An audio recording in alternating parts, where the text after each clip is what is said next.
আসসালামু আলাইকুম, কেমন আছেন সবাই? আশা করি সকলে অনেক ভালো আছেন। আজকে আমি পেঁপে বাগানে সার দিতে আসছি। তো আপনাদের দেখাবো আজকে কিভাবে সার দিতে হবে। আমি এখানে টিএসপি, ডিএবি, ইউরিয়া আর হচ্ছে আপনার পটাশ আর ম্যাক্স সালফার, আর এর আগে আমি হচ্ছে থিওবিটটা ইউজ করছিলাম আর ব্রোনটা, যার কারণে এইবারে আমি থিওবিট ব্রোন দেই নাই। এই দেখেন, গাছ থেকে 1 ফিট দূর দিয়ে আমি সারটা এইভাবে করে দিয়ে দিয়েছি। আপনারা যারা সার দিতে পারেন না তারা এইভাবে করে দিয়ে দিবেন। দেওয়ার পরে অল্প কিছু মাটি দিয়ে ঢেকে দিবেন, সামান্য কিছু মাটি দিয়ে। বেশি দিলে আবার এখন বর্ষাকাল তো পচে যাবে। এই দেখেন, প্রত্যেকটা গাছে একইভাবে দিছি আমি। এই দেখেন, প্রত্যেকটা গাছে একইভাবে আমি সার দিছি। আপনারা এইভাবে করে সার দিবেন। সার একেবারে বেশি দিয়ে না, এর থেকে বেশি দেওয়া যায় না। এর থেকে বেশি দিলে গোড়া পচা রোগটা আসবে, শিকড় পচে যাবে আর কি। এভাবে করে সার দিয়ে আপনারা হালকা করে মাটি দিয়ে, তা সেটাও দেখাই দিব ভিডিও শেষে, আমি সেটাও দেখাই দিব। হালকা করে মাটি দিয়ে গোড়াটা বেঁধে দিবেন। এই দেখেন, প্রত্যেকটা গাছে একইভাবে দিছি। আর এইগুলো হচ্ছে এই সিরিয়ালে একটু ছোটো গাছ, তো এই জন্য একটু কম দিছি দেখেন গাছ হিসাবে, আর এইগুলো একটু বেশি দেওয়া পড়ছে।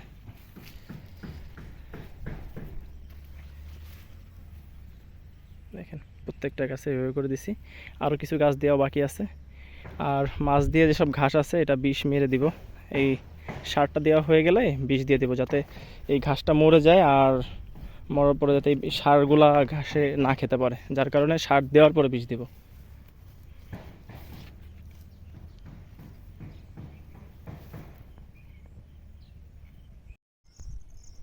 সার দেওয়ার পরে এইভাবে করে গুঁড়ায় সামান্য করে মাটি দিয়ে দিছি।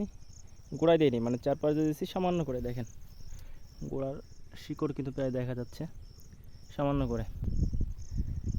করে করে মাটি দিয়ে দিছি, যাতে করে সারটা বৃষ্টিতে ধুয়ে না যায় বা সারটার গ্যাসটা নষ্ট না হয়ে যায়, সারের কার্যকারিতা যাতে ভালো হয়। দেখেন, সামান্য করে, অল্প কিছু করে। এখন তো আষাঢ় মাস, গোড়ায় বেশি মাটি পড়লে ক্ষতি, গাছ পচে যাবে, গোড়া পচে যাবে। দেখেন,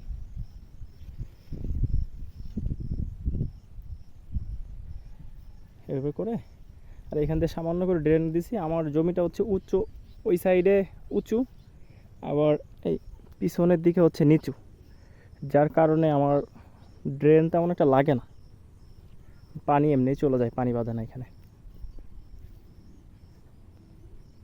এই জমিটাতে যে কোনো সবজি টবজি চাষ করার জন্য খুবই ভালো। দেখেন, প্রত্যেকটা সামান্য করে দিয়েছি, সামান্য করে।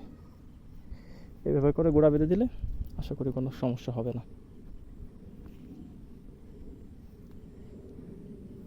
দেখেন, প্রত্যেকটা গাছই এভাবে করে বেঁধে দিয়েছি। এই কাজটা যদি আমি লোক দিয়ে করাইতাম, পুরোটা 300টা গাছ আছে, আমি অর্ধেক জমিতে আজকে সার দিছি। অর্ধেক বলতে কি, 3 ভাগের 1 ভাগে আগে দিছিলাম, আর 1 ভাগ আজকে দিলাম, আর 1 ভাগ হয়তো বা কালকে বা আর 2 দিন জড়াই দিব। আমি লোক নিয়ে করাইলে আমার এই সার দিতে আর এই গুঁড়ায় মাটি দিতে মিনিমাম 3টা জোন লাগতো। 3টা জোনের দাম 500 করে হলে 1500 টাকা। আপনি প্রতিবার যদি এভাবে জোন নিয়ে কাজ করেন, আপনার কি থাকবে বলেন?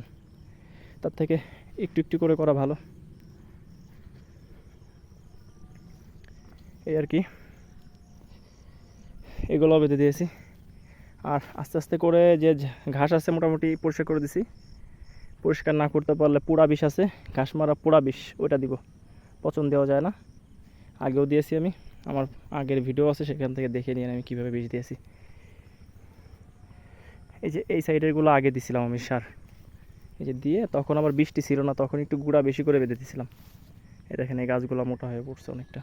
সার না দিলে গাছ মোটা হবে না, গাছ চিকন থাকবে। আর গাছ মোটা না হলে ফলও বড় হবে না, আবার আপনার ধরবেও কম ফল। পর্যাপ্ত পরিমাণে সার দিতে হবে। আপনি সার অল্প করে দেন, কিন্তু আপনার গিয়ে 20 দিন 25 দিন পর পর 1 মাসের ভিতরে সার দেওয়ার নিয়ম দিতেই হবে। তো ভিডিওটি আর বড় করব না, আজকের মতো এই পর্যন্তই। ভালো থাকবেন সবাই। আসসালামু আলাইকুম।